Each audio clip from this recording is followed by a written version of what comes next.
Morning all my dear friend and all students. प्यारे बच्चों, spoken grammar Rudrapur UK पर आपका स्वागत है। अब लगातार इंग्लिश ग्रामर की क्लासें पढ़ रहे हैं, उनके चलते ही आपके सामने एक नया चैप्टर लेकर के आया हूँ। इंग्लिश स्पीकिंग में बहुत काम आता है। देखो, मैं आपको शुरू में एक एडवाइस देना चाहता हूँ।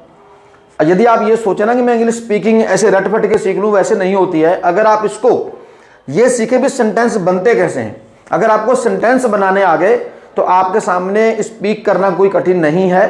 तो सेंटेंस बनाने का तरीका हर एक वीडियो लेक्चर में मैंने बताया है और बहुत अच्छे से बताया है, और आप उसको वीडियो को पूरा देखें तभी आपके समझ में आएगा। तो स्टार्ट करते हैं। आज आपके सामने चैप्टर है यूज ऑफ वेंट ऑन और केप्ट ऑन। दोनों का यूज किस कंडीशन में करेंगे? अरे, इनका प्रयोग यह बताने के लिए किया जाता है कि भूतकाल में जो सब्जेक्ट था वो क्या करता रहा, कुछ समय तक कोई काम उसका चलता रहा। ठीक, तो चलिए देखते हैं। तो सबसे पहले सेंटेंस आपके सामने, बच्चा सारी रात रोता रहा। बच्चा सारी रात रोता रहा। तो सेंटेंस, तो यहां पर कहेंगे चाइल्ड, तो क्या बोलेंगे? The child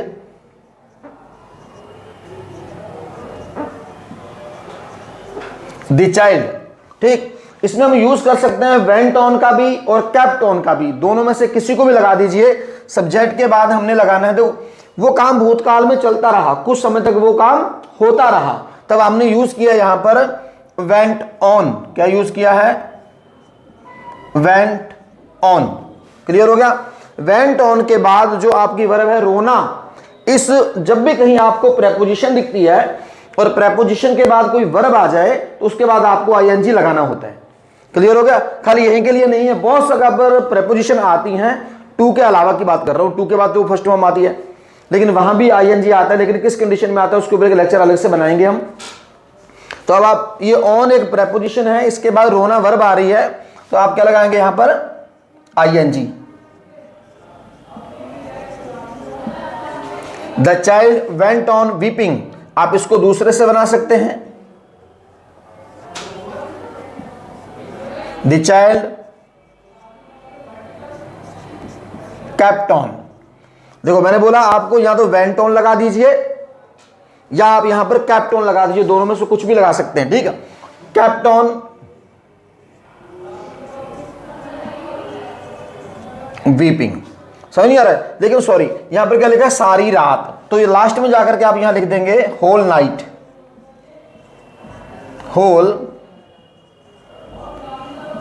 whole night. ठीक है, नेक्स्ट है वे सारी रात पढ़ते रहे। वे सारी रात पढ़ते रहे। यहां सिंगुलर प्लूरल का कोई लेन देन नहीं है, क्योंकि सेकंड फॉर्म का यूज हो रहा है। कीप की फर्स्ट फॉर्म कीप थी, सेकंड फॉर्म केप्ट हो गई।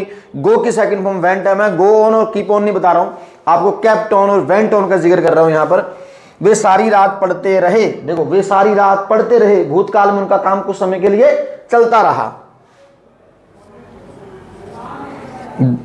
दे kept on reading whole night. हम सारी रात पैदल यात्रा करते रहे। समझ नहीं आ रहा है? We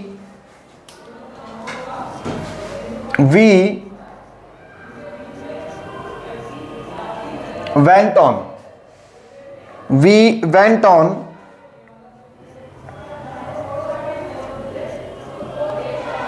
went on travelling. Travelling सारी रात। We went on travelling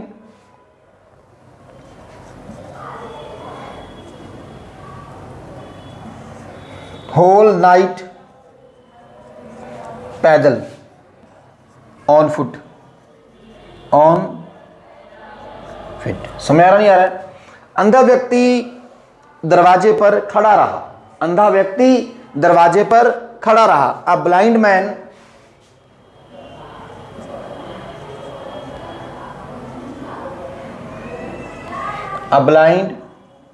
man दोनों में से कुछ भी लगा दीजिए, केप्ट ऑन या went on.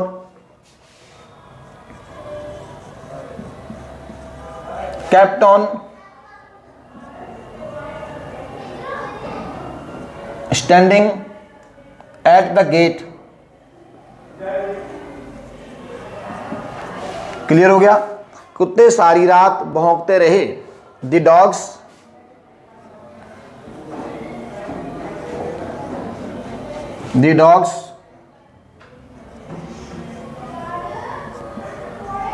went on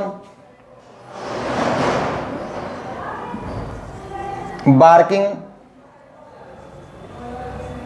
whole night। वे घंटों तक क्रिकेट खेलते रहे। They went on playing cricket 4 hours। Clear होगा स्टूडेंट्स? उम्मीद करता हूं कि लेक्चर बहुत ही छोटा था और समझ में अच्छे से आपको आ गया होगा। अब इसके बाद मैं आपको यहां पर 10 सेंटेंस बोर्ड पे लिख देता हूं, आप उन्हें बना करके ट्रांसलेट करके मेरे तक सेंड करेंगे। व्हाट्सएप नंबर स्क्रीन पर चलता है, वहीं पर सेंड कर देंगे। अगर कुछ पूछना हो, डाउट हो तो आप पढ़ भी सकते हैं। हाँ, एक बात और बता दूं मैं आपको, कुछ बच्चे ऐसा है पढ़ना चाहते हैं लाइव। अगर मैं यूट्यूब पर लाइव नहीं चला रहा हूँ कोई नहीं, लेकिन जूम ऐप पर बच्चे लाइव क्लास ले रहे हैं। अगर आप खुद लाइव क्लास पढ़ना चाहो तो आप कॉन्टैक्ट करके जूम ऐप पर लाइव क्लासेस भी पढ़ सकते हैं। Okay, thanks all my dear friends and all students. Students, ये आपके सामने 10 सेंटेंस हैं, आप इनको ट्रांसलेट करें। मैंने चैप्टर पढ़ा दिया था और ट्रांसलेट करके आप व्हाट्सएप पे चेक करवा सकते हैं कि आप इसको गलत बना रहे हैं या सही, या कमेंट बॉक्स में भी आप सेंड कर सकते हैं। Thanks all my friends and students.